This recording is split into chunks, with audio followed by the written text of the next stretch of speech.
Business barometer, statistic और market data का उपयोग करके प्रॉफिटेबल इन्वेस्टमेंट स्ट्रेटेजी बनाई।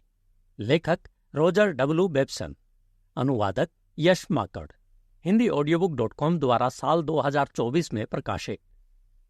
अध्याय 2, 1860 से अब तक के बड़े बड़े निवेश स्टॉक का उतार चढ़ाव, जिससे पता चलता है कि 1860 में $2500 लगाने से 1909 में $11,80,000 से ज्यादा मिलते हैं।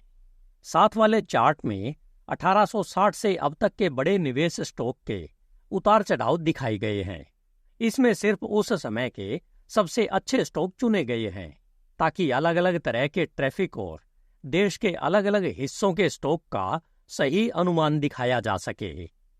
सेंट्रल ऑफ न्यू जर्सी एक माइनॉरिटी स्टॉक है। सेंट पॉल स्पेकुलेशन वाला स्टॉक है और डेलवेयर और हडसन कोयले का स्टॉक है। पश्चिम का प्रतिनिधित्व ग्रेट नॉर्दर्न करता है, दक्षिण का लुइसविले एंड नाशविले, मध्य राज्यों का न्यूयॉर्क सेंट्रल और पेंसिल्वेनिया, न्यू इंग्लैंड राज्यों का न्यू हेवन एंड हार्टफोर्ड, और सबसे पुराने औद्योगिक स्टॉक के लिए पुलमैन को चुना गया है। इन 10 में से सिर्फ 3 1860 में मौजूद और प्रमुख थे। 1900 तक इन्हीं 10 स्टॉक का इस्तेमाल किया गया। फिर डेलवेयर, लेक्वेना एंड वेस्टर्न को हटाकर ग्रेट नॉर्दर्न को उसकी जगह ले लिया गया। मतलब लिस्ट में सिर्फ अच्छे स्टॉक हैं जो उस समय के दौरान सही मायने में दूसरों से अलग थे। जिन स्टॉक में बहुत ज्यादा उछाल या गिरावट आई उन्हें जानबूझकर नहीं लिया गया। इसलिए यूनियन पैसिफिक, एचसीजन और रीडिंग जैसे स्टॉक को शामिल नहीं किया गया। अगर ज्यादा औद्योगिक स्टॉक ज्यादा समय से होते तो उन्हें भी शामिल किया जाता, लेकिन ज्यादातर कंपनियां सिर्फ 10 या 15 साल पहले ही बनी है। इस तरह इस चार्ट पर भरोसा किया जा सकता है कि ये एक समझदार निवेशक को होने वाले उतार चढ़ाव को दिखाता है। इन्वेस्टमेंट पर होने वाली कमाई का हिसाब लगाना भी दिलचस्प रहा, जो 5% से 10% तक रही। अगर सभी अधिकारों को भी ध्यान में रखा जाए तो मुनाफा अक्सर 10% से ज्यादा होता, लेकिन इसमें भी किसी भी तरह की बढ़ा चढ़ाकर बात करने से बचा गया है। और ज्यादा सटीकता के लिए जब से ग्रेट नॉर्दर्न ने अपने अयस्क प्रमाण पत्र जारी किए हैं, तब से इन प्रमाण पत्रों की कीमत को स्टॉक की कीमत के साथ शामिल किया गया है। 1907 में सबसे कम और 1 जनवरी 1909 को पूरी लिस्ट इस प्रकार है। सेंट्रल न्यू जर्सी 1907 में कम से कम $8 और जनवरी 1909 में $228। इसी तरह शिकागो, मिल एंड सेंट पॉल $7 और $151। डेलवेयर एंड हडसन $9 और $181। ग्रेट नॉर्दर्न प्लस 1 $7 और $221। इलिनॉइस सेंट्रल $7 और $149। लुइसविला एंड नाशविला $6 और $126। न्यूयॉर्क सेंट्रल $6 और $126। NYNH एंड हार्टफोर्ड $0 और $161। पेंसिल्वेनिया $7 और $132 और पुलमैन $8 और $171। लिस्ट में सेंट्रल ऑफ न्यू जर्सी और Chicago, Milwaukee and saint Paul को भी शामिल किया गया है ताकि एक माइनॉरिटी स्टॉक और एक स्पेकुलेशन वाला स्टॉक भी दिखाया जा सके। हालांकि निवेश के लिए दूसरे स्टॉक बेहतर हो सकते हैं। इन्हें बदलते समय कुछ ब्रोकर सलाह देते हैं कि हटाए गए स्टॉक की जगह उसी कीमत के आसपास बिकने वाले स्टॉक चुने जाएं। निवेशक को हमेशा ये याद रखना चाहिए कि खरीदते या बेचते समय उसे उन स्टॉक की मौजूदा कीमतों को नहीं देखना चाहिए जिन्हें वो खरीदना चाहता है, बल्कि ऊपर दी गई लिस्ट के 10 स्टॉक की कीमतों को देखना चाहिए।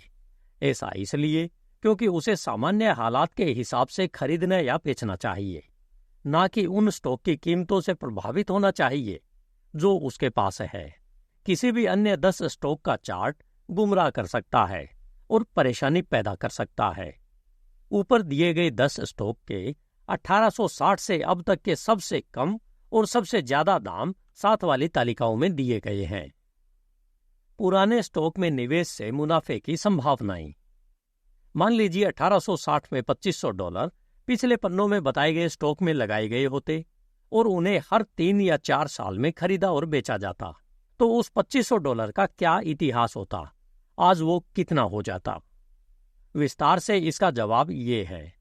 1861 में $2500 की मूल रकम से शुरू करते हैं और उस पर 3.5 साल का 5% साधारण ब्याज जोड़ते हैं, तो $438 होता है। इस $2500 को हम 1861 में प्रमुख स्टॉक में लगाते हैं, जो औसतन 60 के भाव पर मिलते हैं और उन्हें 3.5 साल तक रखते हैं। 1865 में औसत दाम 160 तक पहुंच जाता है, तब हम उन्हें बेचकर $6560 पाते हैं, जो ब्याज के साथ $6998 हो जाता है। हम इस रकम को 2 साल के लिए 4% ब्याज पर बैंक में रखते हैं, जिससे हमारे पास 1867 में $7569 हो जाते हैं। जब औसत फिर से 100 पर आ जाता है, हमें लगता है कि इस शुरुआत के बाद ये तालिका अपने आप में समझ आ जाएगी। ऊपर वाले उदाहरण में स्टॉक पर औसतन 5% डिविडेंड और बैंक ब्याज पर 4% औसत ब्याज माना गया है। इससे पता चलता है कि 48 साल पहले कुछ स्टैंडर्ड स्टॉक में $2500 का निवेश करने से आज वो रकम 18 लाख से ज्यादा हो जाती। ये ना सिर्फ निवेश के लिए अच्छे स्टॉक हैं, बल्कि इनकी कीमतों में भी ज्यादा उतार चढ़ाव नहीं हुआ, और ये सब हर 3 या 4 साल में सिर्फ एक बार खरीदने या बेचने का ऑर्डर देकर ही संभव हुआ। अगर दूसरे स्टॉक जिन पर डिविडेंड नहीं मिलता था, लेकिन जिनकी कीमतों में ज्यादा उतार चढ़ाव होता था, उन्हें खरीदा जाता और बीच बीच में होने वाले उतार चढ़ाव का फायदा उठाया जाता, तो $2500 की रकम इससे भी कहीं ज्यादा होती। बीच बीच में होने वाले उतार चढ़ाव का मतलब वो हफ्ते भर के उतार चढ़ाव नहीं है जिन्हें आम प्रोफेशनल ऑपरेटर देखते हैं, बल्कि कई महीनों या 1 साल से भी ज्यादा समय तक चलने वाले बड़े उतार चढ़ाव हैं। फिर भी एक समझदार निवेशक को इन छोटे उतार चढ़ाव पर ध्यान नहीं देना चाहिए, क्योंकि वो सिर्फ 3 या 4 साल तक चलने वाले बड़े उतार चढ़ाव का ही सही अंदाजा लगा सकता है। हालांकि कई ब्रोकर मानते हैं कि 6 या 8 महीने के इस छोटे उतार चढ़ाव को भी समझा जा सकता है, और अगर ऐसा है तो निम्नलिखित नतीजे मिल सकते हैं। सेंट पॉल में 1870 में लगाए गए $5000 आज $1 करोड़ से ज्यादा होते। यूनियन पैसिफिक में 1870 में लगाए गए $5000 आज $1.5 करोड़ से ज्यादा होते। सेंट्रल ऑफ न्यू जर्सी में 1870 में लगाए गए $5000 आज $3 करोड़ से ज्यादा होते। नॉर्थन पैसिफिक में 1870 में लगाए गए $5000 आज $5 करोड़ से ज्यादा होते। ये आंकड़े इस बात पर आधारित नहीं है कि निवेशक हर बढ़त पर बेचता या हर गिरावट पर खरीदता है, बल्कि ये मानकर चलते हैं कि खरीदार को सिर्फ एक औसत हाई और औसत लो मिलता है। हालांकि एक समझदार निवेशक अपने सारे अंडे एक ही टोकरी में नहीं रखेगा, खासकर स्पेकुलेशन वाली टोकरी में, क्योंकि अगर कोई थोड़े से रिस्क के साथ 3 साल में $5000 के निवेश को $10 लाख में बदल सकता है, तो वो संतुष्ट रहेगा और ज्यादा मुनाफे के लिए ज्यादा रिस्क नहीं उठाएगा। पुराने निवेश से न सिर्फ बड़ा पैसा बनाया जा सकता है, बल्कि ये शायद अकेला ऐसा तरीका है जो सुरक्षित है और जिस पर भरोसा किया जा सकता है। ऐसा इसलिए है क्योंकि बाकी सारे तरीके जोड़कर बढ़ाने की श्रेणी में आते हैं, ना कि गुणा करके बढ़ाने की। $5000 के निवेश को 30 साल में $10 लाख बनाने के लिए एक आदमी को हर साल लगभग $25,000 जमा करने होंगे, यानी हर 4 साल में लगभग $1 लाख, बिना किसी रुकावट के। एक आम आदमी के लिए ये लगभग नामुमकिन है, और ये काम रकम के हिसाब से और भी मुश्किल या आसान हो जाता है।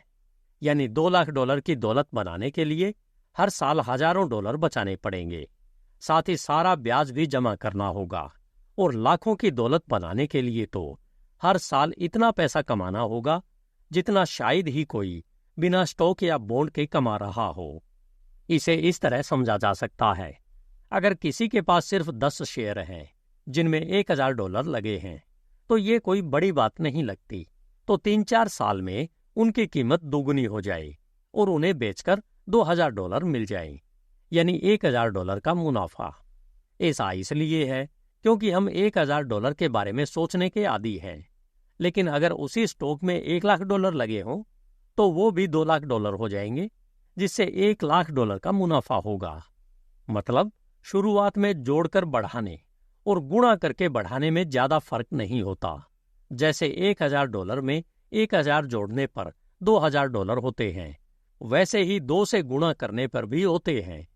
लेकिन $1,00,000 जमा होने के बाद बहुत फर्क पड़ता है कि आप $1,000 जोड़कर $1,01,000 बनाते हैं या 2 से गुणा करके $2,00,000 बनाते हैं। इसलिए पुराने निवेश से न सिर्फ बड़ा पैसा बनाना संभव है, बल्कि ये शायद सबसे सुरक्षित तरीका भी है। जोड़कर बढ़ाने और गुणा करके बढ़ाने के बीच के अंतर का एक और उदाहरण शायद ज्यादा चौंकाने वाला हो। जैसे अगर सिर्फ जोड़कर बढ़ाया जाए तो कोलंबस के अमेरिका खोजने के बाद से सिर्फ 1.5 लाख दिन ही बीते हैं और जॉर्ज वाशिंगटन के अमेरिका के राष्ट्रपति बनने के बाद से सिर्फ 10 लाख घंटे ही बीते हैं। गुणा करके बढ़ाने से 1870 में यूनियन पैसिफिक के स्टॉक में लगाए गए $5,000 आज $5 करोड़ हो जाते अगर निवेशक साल में 1 या 2 बार अपने स्टॉक बेच देता या मार्केट के हालात के हिसाब से फिर से निवेश कर देता। बॉन्ड में मुनाफा कमाने की संभावनाएं। जो लोग सिर्फ बॉन्ड खरीदते हैं उनके लिए ये टेबल बहुत काम की होगी। भले ही बॉन्ड से उतना मुनाफा नहीं होता जितना स्टॉक से, लेकिन ये देखा गया है कि इनसे मिलने वाले ब्याज के अलावा 10 से 20% तक का औसत मुनाफा भी हो सकता है। इन टेबल से साफ पता चलता है कि स्टैटिस्टिक का अध्ययन बैंकर या निवेशक के लिए भी बहुत फायदेमंद है, भले ही वो सिर्फ बॉन्ड्स ही क्यों ना खरीदता हो। अगर वो फिर से बेचने के इरादे से खरीदता है तो स्टैटिस्टिक का अध्ययन बहुत जरूरी है। अगर कोई सिर्फ हमेशा के लिए निवेश करने के लिए खरीदता है तो अध्ययन जरूरी नहीं है, लेकिन ये उसे बता सकता है कि कब खरीदना है। इससे वो हर खरीद पर 10% बचा सकता है। आप ये ना सोचें कि ये टेबल हमने स्टैटिस्टिक के अध्ययन के पक्ष में बनाई है, बल्कि ये न्यूयॉर्क के एक बड़े इन्वेस्ट हाउस ने बनाई है, जिसका मकसद ये दिखाना होगा कि बॉन्ड्स में बहुत कम उतार चढ़ाव होता है। वीडियो को लाइक, शेयर और चैनल को सब्सक्राइब करना न भूलें। आप इस ई-बुक को किंडल पर फ्री में पढ़ सकते हैं, जिसका लिंक डिस्क्रिप्शन में दिया गया है। धन्यवाद। HindiAudiobook.com। आपका दिन शुभ हो।